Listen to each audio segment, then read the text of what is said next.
भारतीय राष्ट्रीय आंदोलन। भारतीय राष्ट्रीय कांग्रेस भारत का सबसे प्राचीन राजनीतिक दल था, जिसकी स्थापना 28 दिसंबर 1885 को बॉम्बे में अंग्रेजी अधिकारी ए.ओ. ह्यूम द्वारा की गई थी। उस समय भारत के वाइसराय लॉर्ड डफरिन थे।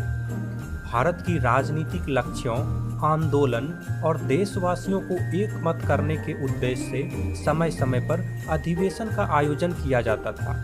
भारतीय राष्ट्रीय कांग्रेस का पहला अधिवेशन बॉम्बे में व्योमेश चंद्र बनर्जी की अध्यक्षता में हुआ था, जिसमें 72 प्रतिनिधियों ने हिस्सा लिया। 1899 ईस्वी में लॉर्ड कर्जन भारत का वाइसराय बना और प्रशासनिक असुविधा को बंगाल विभाजन का कारण बताते हुए बंगाल विभाजन के निर्णय की घोषणा की। विरोध के बावजूद बंगाल विभाजन 16 अक्टूबर 1905 से प्रभावी हो गया, जिसके परिणाम स्वरूप 1905 को कलकत्ता में स्वदेशी आंदोलन की घोषणा की गई। स्वदेशी का अर्थ है अपने देश का, जिसके अंतर्गत विदेशी माल का बहिष्कार करना तथा भारत में बने माल का प्रयोग करके ब्रिटिश को आर्थिक हानि पहुंचाना और भारत में लोगों के लिए रोजगार सृजन करना था। 1905 में कांग्रेस के बनारस अधिवेशन की अध्यक्षता करते हुए गोपाल कृष्ण गोखले ने स्वदेशी आंदोलन को समर्थन दिया, जिसमें लाला लाजपत राय, बाल गंगाधर तिलक, विपिन चंद्र पाल और अरविंदो घोष ने महत्वपूर्ण भूमिका निभाई। 30 दिसंबर 1906 को ढाका के नवाब सलीमुल्लाह, मोहसिन उल मुल्क और आगा खां के नेतृत्व में भारतीय मुस्लिम के अधिकार की रक्षा के लिए मुस्लिम लीग का गठन किया गया। 1908 में मुस्लिम लीग के अमृतसर अधिवेशन में मुस्लिमों के लिए अलग निर्वाचन मंडल की मांग की गई, जिसे ब्रिटिश ने 1909 के मॉर्ले मिंटो सुधारों द्वारा पूरा कर दिया। 1906 में कलकत्ता में हुए कांग्रेस अधिवेशन की अध्यक्षता करते हुए दादा भाई नौरोजी ने पहली बार स्वराज की मांग प्रस्तुत की और बाल गंगाधर तिलक ने स्वराज मेरा जन्मसिद्ध अधिकार है और मैं इसे लेकर रहूंगा का नारा दिया। स्वदेशी आंदोलन को चलाने को लेकर कांग्रेस नेताओं में मतभेद पनपने लगा। परिणाम स्वरूप 1907 में उग्रवादी नेता ने स्वयं को कांग्रेस से अलग कर लिया। गरम दल का नेतृत्व बाल गंगाधर तिलक, लाला लाजपत राय, विपिन चंद्रपाल कर रहे थे। वहीं नरम दल का नेतृत्व गोपाल कृष्ण गोखले, फिरोज शाह मेहता एवं दादा भाई नौरोजी कर रहे थे। गरम दल पूर्ण स्वराज की मांग कर रहा था, परंतु नरम दल ब्रिटिश राज में स्वशासन चाहता था। 1910 में लॉर्ड हार्डिंग भारत का वाइसराय बना और आंदोलन से विवश होकर 1911 में बंगाल विभाजन को रद्द करने की घोषणा कर दी एवं भारत की राजधानी कलकत्ता से बदलकर दिल्ली को बना दी।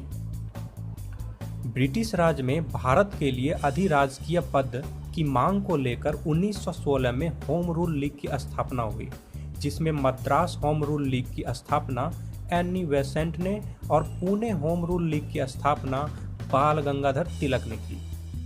1916 की लखनऊ बैठक में गरम दल और नरम दल फिर से एक हो गए। मोहम्मद अली जिन्ना मुस्लिम लीग के अध्यक्ष की हैसियत से संवैधानिक सुधारों की संयुक्त कांग्रेस लीग योजना पेश की, जिसके अंतर्गत मुसलमानों के लिए अलग निर्वाचन क्षेत्र तथा जिन प्रांतों में मुस्लिम अल्पसंख्यक थे वहां पर उन्हें अनुपात से अधिक प्रतिनिधित्व देने की व्यवस्था की गई। बाल गंगाधर तिलक और मोहम्मद अली जिन्ना 1916 की इस लखनऊ समझौते के प्रमुख निर्माता थे। बिहार में चंपारण जिले में नील की खेती करने वाले किसानों पर बहुत अत्याचार हो रहा था। गांधी जी स्थिति का जायजा लेने वहां पहुंच गए। उनके दर्शन के लिए हजारों लोगों की भीड़ उमड़ पड़ी। पुलिस सुपरिटेंडेंट ने गांधी जी को जिला छोड़ने का आदेश दिया। गांधी जी ने इनकार कर दिया। अगले दिन गांधी जी को कोर्ट में हाजिर होना था। हजारों किसानों की भीड़ कोर्ट में जमा थी। हालात की गंभीरता को देखते हुए मजिस्ट्रेट ने बिना जमानत के गांधी जी को छोड़ने का आदेश दिया। 1917 में गांधी जी ने चंपारण में सत्याग्रह शुरू कर दी। इसी दौरान गांधी जी डॉक्टर राजेंद्र प्रसाद से मिले। सत्याग्रह अर्थात सत्य के लिए आग्रह, जिसमें मुख्य रूप से सत्य और अहिंसा का पालन करना अनिवार्य था। चंपारण के इस गांधी अभियान से अंग्रेज सरकार परेशान हो उठी। परिणाम स्वरूप कानून बनाकर सभी गलत प्रथाओं को समाप्त कर दिया गया और किसान अब अपने जमीन के मालिक बने। प्रथम विश्व युद्ध में भारतीय सैनिक और सेवक यूरोप, अफ्रीका और मिडिल ईस्ट में ब्रिटिशों की तरफ से तैनात किए गए थे। युद्ध समाप्त होने पर भारतीय नेता और जनता ब्रिटिश सरकार से सहयोग और नरमी के रवैये की आशा कर रहे थे। लॉर्ड चैम्सफोर्ड 1916 में भारत का वाइसराय बना और 1919 में वे मॉन्टेग्यू चैम्सफोर्ड सुधार, जिसे भारत सरकार अधिनियम 1919 भी कहा जाता है, लागू किया, जिसमें विधायिकाओं का विस्तार तथा महिलाओं को मत देने का अधिकार प्रदान किया गया। केंद्रीय विधायिका की शक्तियों में कोई परिवर्तन नहीं किया गया, सिवाय केंद्र में 2 सदन की स्थापना के। इस व्यवस्था के तहत शिक्षा और जन स्वास्थ्य जैसे विभाग मंत्रियों को सौंपा गया और पुलिस शक्ति जैसे महत्वपूर्ण विभाग वाइसराय के सीधे नियंत्रण में बने रहे। पूरे देश में असंतोष की लहर थी और इसे दबाने के लिए ब्रिटिश सरकार ने दमन का सहारा लिया। भारत में उभर रहे राष्ट्रीय आंदोलन को कुचलने के उद्देश्य से रॉलेट एक्ट कानून मार्च 1919 में लागू किया, जिसके अनुसार भारतीय पर बिना मुकदमा चलाए और बिना दंड दिए उसे जेल में बंद कर सकती थी और अपराधी को उसके खिलाफ मुकदमा दर्ज कराने वाले का नाम जानने तक का अधिकार भी समाप्त कर दिया। गांधी जी ने रॉलेट एक्ट के विरोध में हड़ताल की घोषणा कर दी। वैसाखी के दिन 13 अप्रैल 1919 को अमृतसर के जालियांवाला बाग में सैफुद्दीन और सत्यपाल की गिरफ्तारी के विरोध में सभा का आयोजन किया गया था। तभी जनरल डायर के सैनिकों ने बाग को घेर लिया और बिना कोई चेतावनी दिए निहत्थे लोगों पर गोलियां चलानी शुरू कर दी।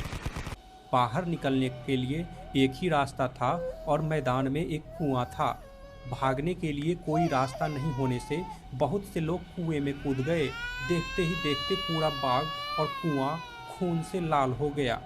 सितंबर 1920 में कोलकाता के कांग्रेस अधिवेशन में गांधी जी ने ब्रिटिश अत्याचार के विरोध में सरकार के साथ असहयोग का प्रस्ताव रखा।